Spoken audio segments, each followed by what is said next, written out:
How to delete a Happn account. Hello everyone, welcome back to app tutorial. In this video, I'll show you how you can delete a Happn account. So let's start. First of all, open the app and log into your account. After you log into your Happn account, you'll come to the explore page. Now in order to delete your account, tap on the profile that you can see on the top right. Then after, tap on the settings icon on the top. After that, as you look towards the bottom of the screen, you'll find the option called delete my account. Tap on it. Then it will show you a screen like this. You can read the information if you want, otherwise simply tap on delete my account. Then after, you'll have to choose the reason why you are trying to delete your account. Select anyone that suits your situation. After that, tap on yes, I'm done. Furthermore, tap on bye bye Happn.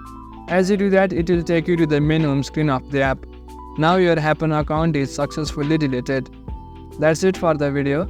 Don't forget to subscribe to the channel for further similar videos and drop a like if you found this helpful.